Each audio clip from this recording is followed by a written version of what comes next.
सरकार धान खरीदी को लेकर गंभीर है और आने वाले समय में धान खरीदी की विस्तृत रूपरेखा सरकार जारी करेगी।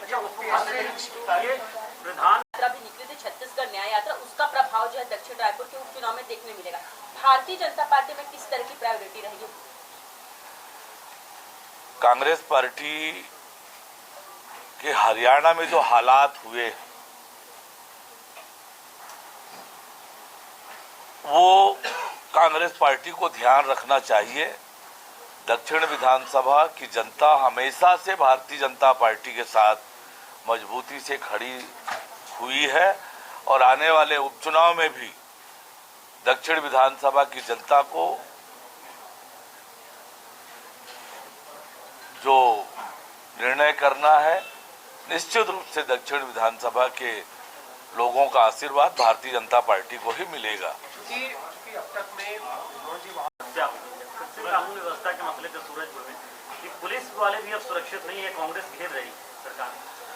देखिए, जिस कांग्रेस पार्टी ने 5 साल में राज्य की कानून व्यवस्था की दुर्दशा की, उसे चिंता करने की जरूरत नहीं है।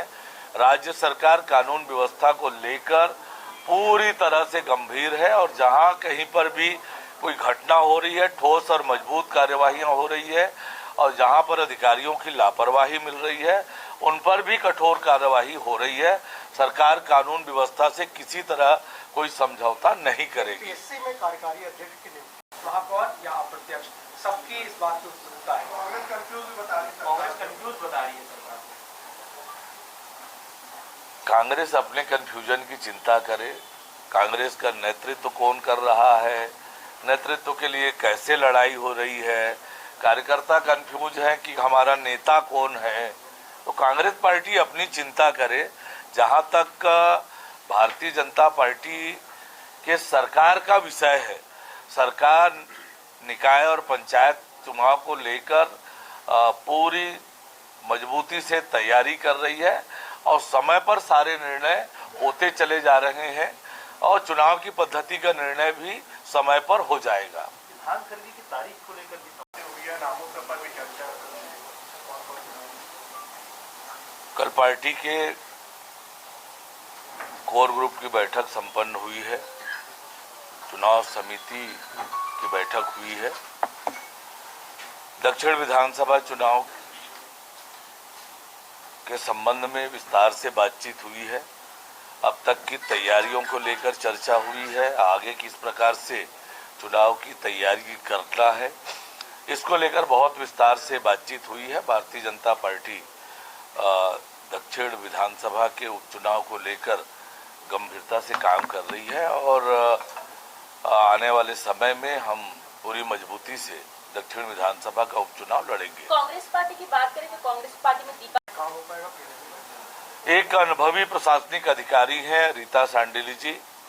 सरकार ने मुझे जिम्मेदारी दी है लोक सेवा आयोग की, तो निश्चित रूप से एक उनके लंबे अनुभव का लाभ और निश्चित रूप से पीएससी का काम अच्छे से संपन्न वो करा पाएंगी। उनके मार्गदर्शन में पीएससी छत्तीसगढ़ के नौजवानों के सपनों को साकार करने का काम करेगी। जाने से वो खाली हुई है, दावेदारों की बड़ी लंबी लिस्ट है, इस बात की चर्चा हो रही है, चुनौती भी रहेगी आपके सामने एक नाम तय करने। देखिए, माननीय बृजमोहन अग्रवाल जी पार्टी के बहुत ही वरिष्ठ नेता हैं, अपराजय योद्धा हैं, लगातार विधानसभा के सदस्य रहे हैं।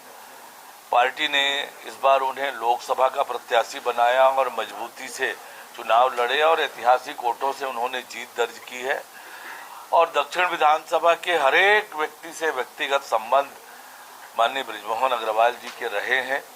स्वाभाविक रूप से हरेक कार्यकर्ता की इच्छा होती है कि जो राजनीति में है उसे चुनाव में अवसर मिले, तो निश्चित रूप से कार्यकर्ताओं की अपनी इच्छा है। पार्टी किसी एक को ही प्रत्याशी तय करेगी और जिसे भी प्रत्याशी तय करेगी निश्चित रूप से सब लोग मिलकर उसे जिताने का काम करेंगे। 1 नवंबर से इस तरह की मांग करें। देखिए, हमने कहा कि बहुत जल्दी धान खरीदी की विस्तृत रूपरेखा सरकार प्रस्तुत करेगी और सरकार किसानों के लिए हित के लिए लगातार काम कर रही है। भारतीय जनता पार्टी ने ही किसानों के तरक्की और बेहतरी के लिए काम किया है। किसानों के हक में निर्णय करेंगे और किसानों के हित को ध्यान में रखते हुए हमारी धान खरीदी की नीति बनेगी। Thank you.